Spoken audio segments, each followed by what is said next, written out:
तो आज मैं 30 डेज ऑफ नाइट मूवी को एक्सप्लेन करने वाला हूँ। एक्सप्लेनेशन को एंड तक जरूर देखें और अगर आपको वीडियो अच्छा लगता है तो वीडियो को लाइक, चैनल को सब्सक्राइब करना ना भूलें। मूवी की शुरुआत में हमें अलास्का के बेयर नाम के टाउन को दिखाया जाता है, जहाँ के लोग हर साल की तरह 30 दिनों की रात की तैयारी कर रहे थे।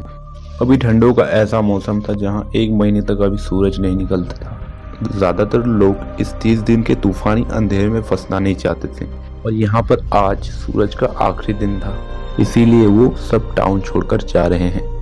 इधर हम एक स्ट्रेंजर को भी देखते हैं जो कि बड़े से जहाज में आया था। सीन शिफ्ट होता है और हमें टाउन का शेरिफ एविन दिखाया जाता है। शेरिफ अपने दोस्त बिली के साथ एक जगह पहुंचता है। किसी ने शहर के सारे सैटेलाइट फोन को जला दिया था और ये देखकर उन्हें कुछ भी समझ में नहीं आता और वो इस पर ज्यादा ध्यान भी नहीं देते और यहाँ से चले जाते। तभी वो पुलिस स्टेशन जा रहे थे। रास्ते में उन्हें ब्रोवर मिलता है जिसका ट्रैक खराब हो गया था और वो उसे ठीक कर रहा था। वहाँ पर इवेन को रेडियो पर खबर मिलती है कि किसी ने जॉन रेस के सारे कुत्तों यानी स्नो डॉग्स को मार डाला था और ये सब वो आदमी कर रहा था जिसे हमें मूवी की शुरुआत में दिखाया गया था। इधर हम इवेन की वाइफ स्टेला को देखते हैं जो कि शहर में किसी काम से आई है।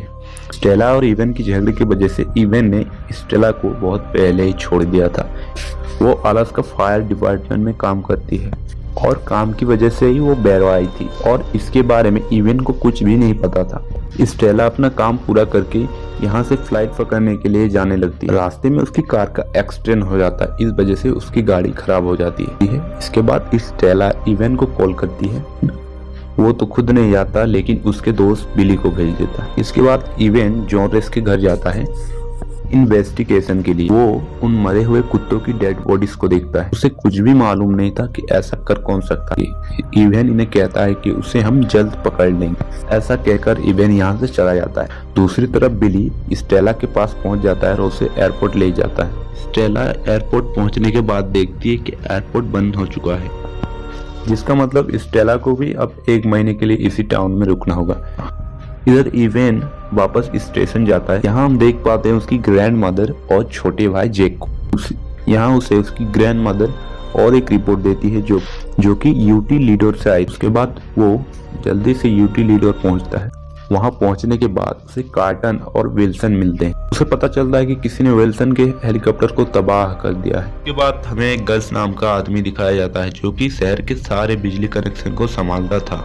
उसके बाद उसे कुछ बाहर से अजीब आवाज सुनाई देती है। उसे देखने के लिए वो बाहर जाता है, जहाँ उसे बहुत सारे अजीब लोग घेर लेते हैं और उसे मारकर उसका खून पी जाते हैं, यानी कि ये सभी वैम्पायर्स थे। इधर हम उसी स्ट्रेंजर को देख होटल में वो स्ट्रेंजर एक लड़की से बदतमीजी कर रहा था और कच्चा मांस मांग रहा था।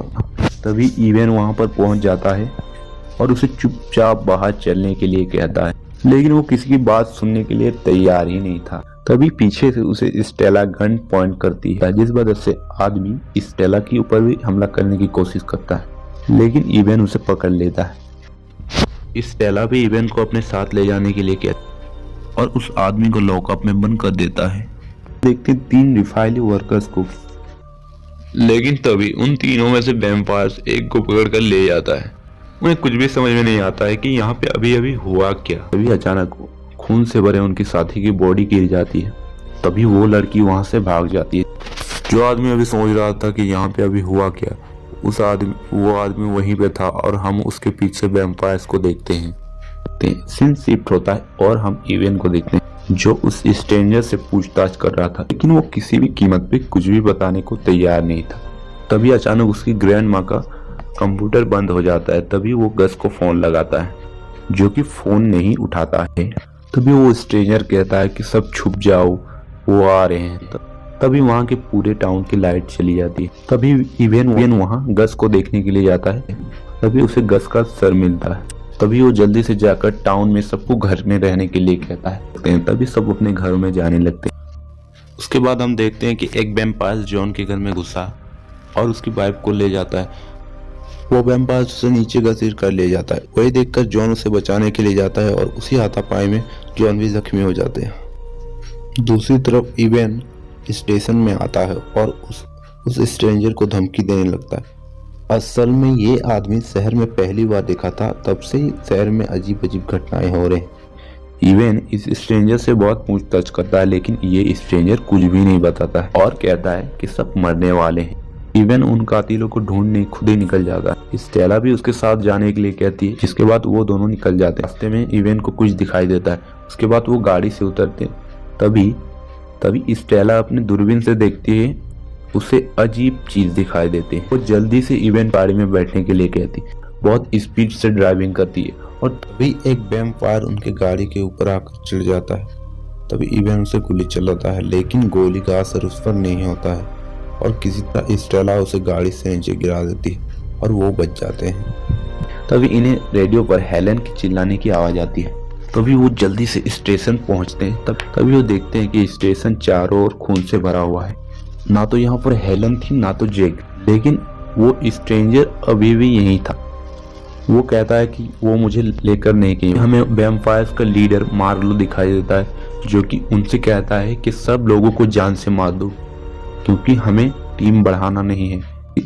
तभी सभी वैम्पायर्स अपना काम शुरू कर देते हैं और सभी को मारने लगते हैं और उनका खून पीकर अपनी भूख मिटाने लगते हैं। देखते देखते पूरे टाउन में लाशों के ढेर लग जाते हैं। इधर स्टेला और इवेन उसी रेस्टोरेंट में जाते हैं जहाँ पर उन्हें वो स्ट्रेंजर मिला था। वहाँ पर जाने के बाद उन्हें बचे हुए लोग इवेन का भाई जैक भी होता है। इसे देखकर इवेन बहुत खुश होता है, उसे गले लगा लेता है। जैक उसे बताता है कि ग्रैंडमा को उन वैम्पायर्स ने मार डाला। इवेन सबको कहता है कि उन्हें किसी सेफ जगह पे जाना हो। तभी वो घर के हिडन एटिक में छुपने का प्लान बनाते हैं। इवेन उन सबको एटिक तक पहुंचने के लिए कहता है और खुद स्टेला के साथ कुछ हथियार लेने के लिए जाता है, क्योंकि बिना हथियारों के उन आदमखोरों को मारा नहीं जा सकता था। तभी इन दोनों को रास्ते में वैम्पायर्स मिल जाते हैं, जो कि गाड़ी को पलट देते हैं। तभी वो वैम्पायर्स उन दोनों को ट्रक से बाहर निकालने लगते हैं। तभी एन मौके पे ब्रोवर वहां पर आता है और उसका ट्रक लेकर आता है और वैम्पायर को सीधा बार में घुसा देता है। तभी स्टेला जल्दी से भागकर ब्रोवर की गाड़ी में चढ़ जाती है और इवेन भी किसी तरह चढ़ जाता है। तभी तीनों निकलकर सीधा उसी घर पर आ जाते हैं जहाँ पर बाकी सब लोग। वहाँ जाकर वो चेक करते हैं कि बाकी सब लोग भी यहाँ पर हैं। वहाँ प्लान बनाते हैं कि यहाँ पर उन्हें कुछ दिनों के लिए छुप कर रहना पड़ेगा। तभी उसके बाद वो स्टोर तक जाकर सारा जरूरी सामान और खाना इकट्ठा कर सकते हैं। जरूरी सामान इकट्ठा करके यूटिलिटी तक चले जाएंगे और वो पूरा महीना आराम से निकल सकते। तभी दूसरी तरफ हम देखते हैं कि मार्लो स्ट्रेंजर के पास आता है और उसे मार डालता है। इधर एटिक में छुपे हुए उनको 6 दिन हो जाते हैं। 7वें दिन उन्हें बाहर एक अचानक औरत दिखाई देती है, उसके लिए चिल्ला रही थी। जो तभी छतों पर देखने पर उन्हें साफ नजर आता है कि वो वैम्पायर्स का प्लेन है, लेकिन फिर भी वो बाहर जाकर उसे बचाने की कोशिश करता है। तभी देखता है कि वो वैम्पायर्स उसे टॉर्चर कर और आखिर में सब उसे मिलकर मार डालते हैं और इवेन उसे नहीं बचा पाता है। और लेकिन उसे वहां पर उससे घर में छुपा हुआ जॉन मिलता है। फिर वो उसे बचाने लगता है। फिर वो लेकिन इवेन देखता है कि ये भी एक वैम्पायर्स में बदल चुका है। अब जॉन इवेन को काटने की कोशिश करता है। तभी इवेन कुल्हाड़ी लेकर उसके सर को धड़ से अलग कर देता है। इसके बाद वो घर के अंदर आ जाता है जहाँ उसे नींद लग जाती है। जहाँ इसके बाद बारी थी स्टेला की। पर विल्सन का डैड अपना दिमागी संतुलन खो बैठता है और वहां से बाहर जाने लगता है, लेकिन स्टेला और विल्सन उसे किसी तरह रोकते हैं। लेकिन और वो बाथरूम का बहाना लेकर खिड़की से निकलकर भाग जाते और इधर आवाज सुनकर विल्सन आवाज सुनकर उसके डैड को नहीं पाता है, तो वो भी बाहर जाने के लिए खोजता। स्टेला उसे रोकने की कोशिश करती है, बहुत कोशिश करती है, लेकिन वो नहीं रुकता।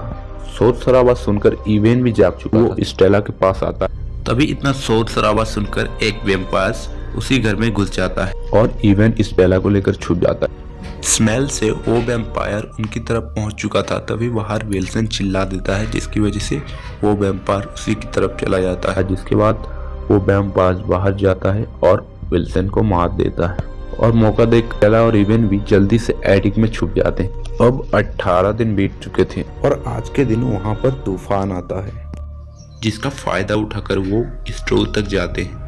तभी वो वहां से जरूरी सामान इकट्ठा करते हैं। तभी वहां पे उसे एक बच्ची दिखाई देती है, जो कि एक इंसान का खून पी रही थी, यानी कि वो भी एक वैम्पायर्स में इन्फेक्टेड हो चुकी थी। और वो सब मिलकर उसे पकड़ते हैं और उसका सर धड़ से अलग कर देते हैं। अब उन्होंने सामान तो इकट्ठा कर लिए थे, लेकिन तब तक तूफान शांत हो चुका था और वो स्टोर में ही फंस जाते हैं। ये सब किसी तरह पुलिस स्टेशन तक जाने का प्लान बनाते हैं। स्टेला बताती है कि उन्हें सूरज की रोशनी पसंद नहीं है, इसीलिए वो 30 दिन के अंधेरे में आए हैं। जैक कहता है मेरी ग्रैंडमा के घर में एक अल्ट्रा वायलेट लाइट है जिससे वो पौधे उगाती थी।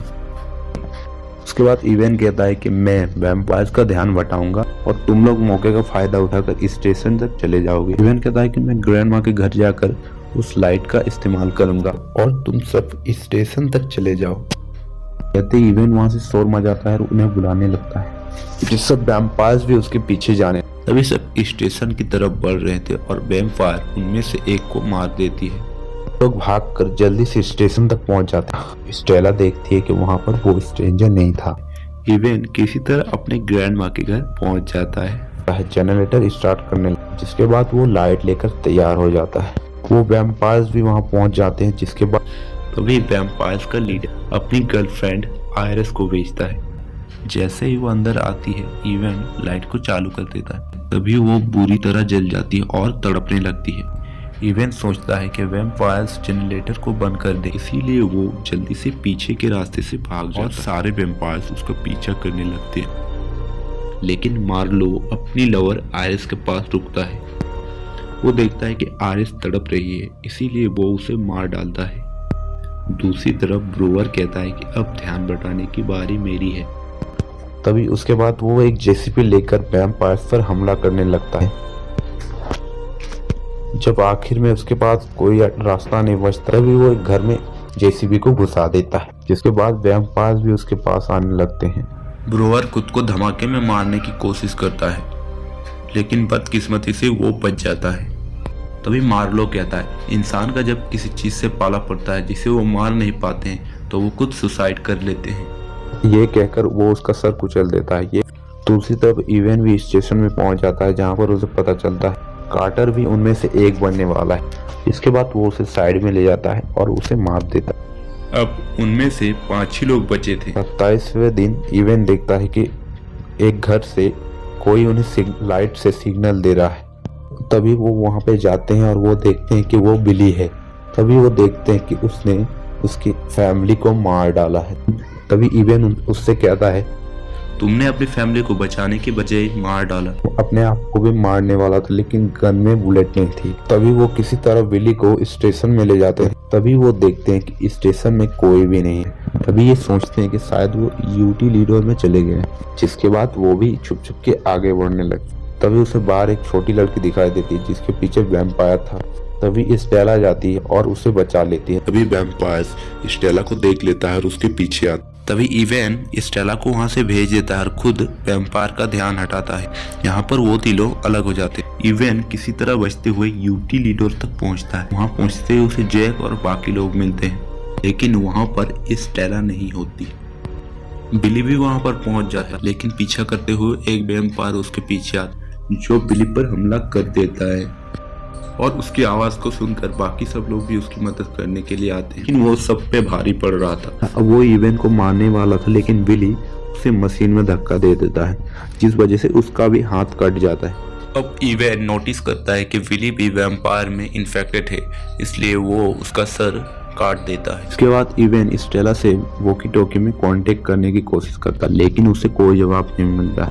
आज 30वां दिन था और आखिरी रात, और किसी भी तरह इन्हें सरवाइव करना था। मार्लो अपनी लैंग्वेज में सबसे कहता है कि हमें यहाँ पे अपनी वजूद का कोई भी सुराग नहीं छोड़ना, इसलिए पूरे टाउन में आग लगा दो। इवेन फिर से वॉकी टॉकी में स्टेला से बात करने का कोशिश करता है, लेकिन आखिर में वो जवाब दे देती है। वो कहती है कि वो एक कार के नीचे छुपी हुई है, और इवेन उस कार को देख लेता है।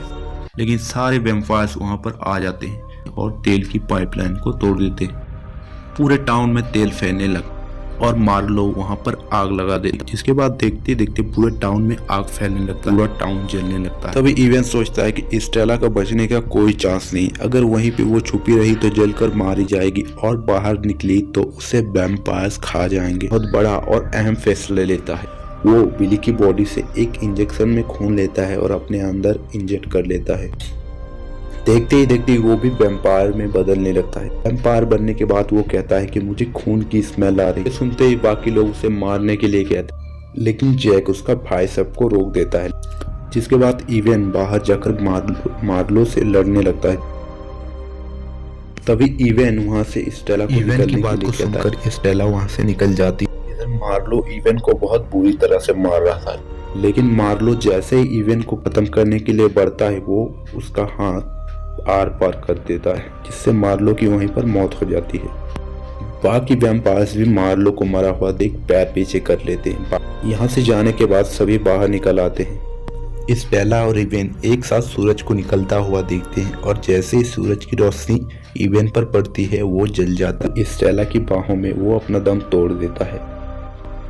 इसी के साथ ये मूवी खत्म हो जाती है। दोस्तों, अगर आपको इस वीडियो की एक्सप्लेनेशन पसंद आई तो वीडियो को लाइक, चैनल को सब्सक्राइब करना ना भूलें।